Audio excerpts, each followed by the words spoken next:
Hello, we're on day 13 of SSSVEDA, and today I'm going to be talking about how to run a mastermind.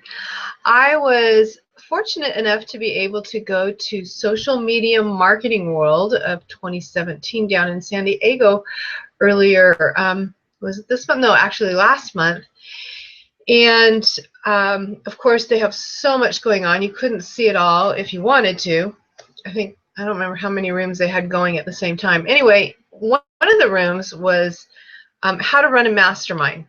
And as part of your the social media marketing world, you get the replay. So I finished my replay today of Dan Miller's How to Run a Mastermind. And of course, I can't give you all of the notes and everything, but I thought I'd give you a few of my takeaways. I've been involved in some different masterminds. I'm looking to get involved in some more and perhaps start one or two of my own as well.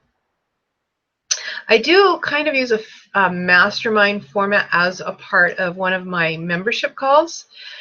So I am just intrigued by this concept altogether. Of course, it was most made famous by Napoleon Hill and Think and Grow Rich early around the time of earlier part of the 20th century with Andrew Carnegie and some of the tycoons of that era. And that's partly how they got that way, because of the mastermind effect. So I thought some of what was interesting is he talked about criteria of a mastermind and maybe like the difference of a mastermind. Some masterminds you can just pay, and as long as you have the money you can go. But he actually talks about criteria that he looks for in his mastermind. And I like that idea of having some criteria. They actually have an application process, so that kind of helps them see if people fit the criteria. So a couple of them was that one I liked. They said they were driven towards excellence.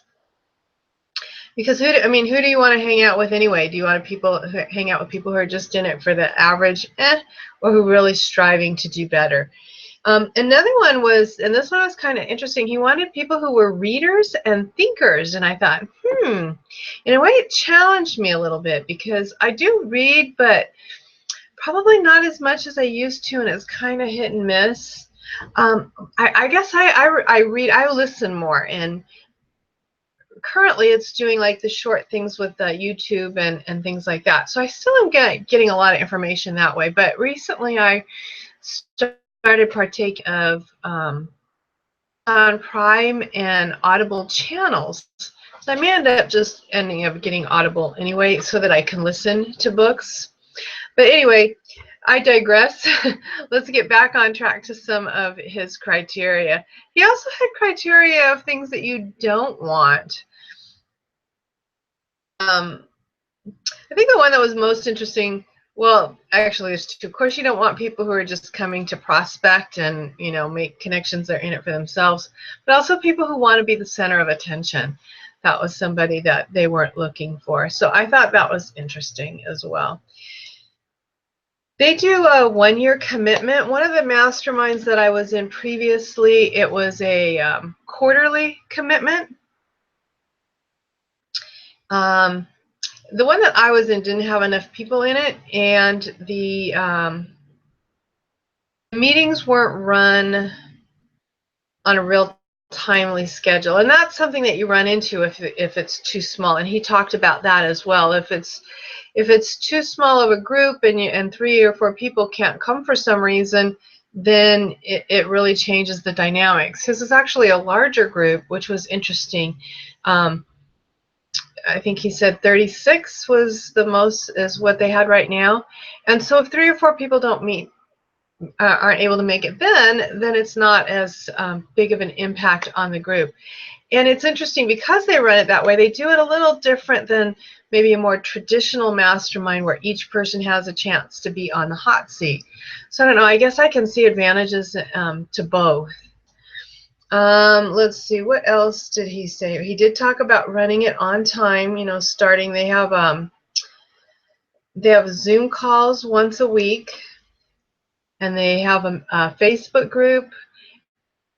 3 times a year they have like an in-person event that they do.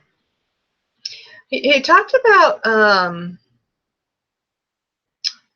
well, I think one of the other things, and this fits with one of his criteria that I thought was interesting, is that they'll take books and use books and talk about them on one of the meetings per month. So I thought that was interesting. And then what was the other one? Let's see.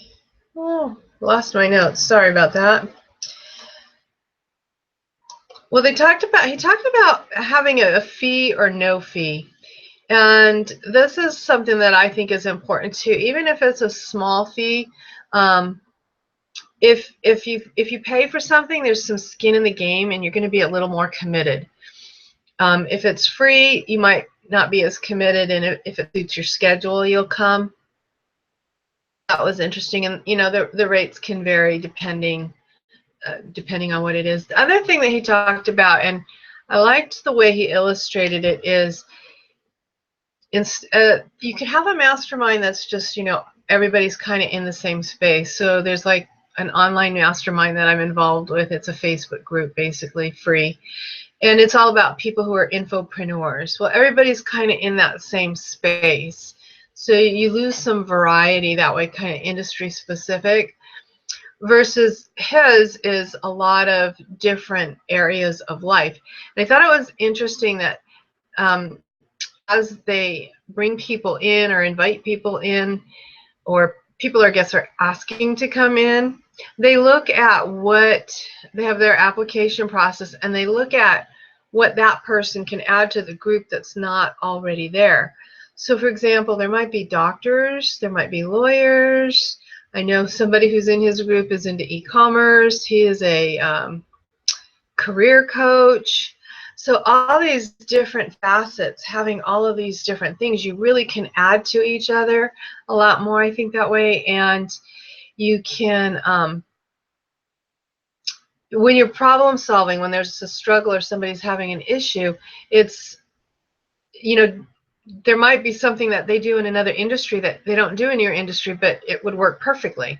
So being able to have all that kind of well-rounded, well-faceted group was interesting.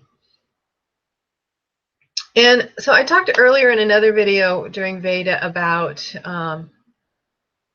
of masterminds. Of course, he talked about commitment, accountability, and value.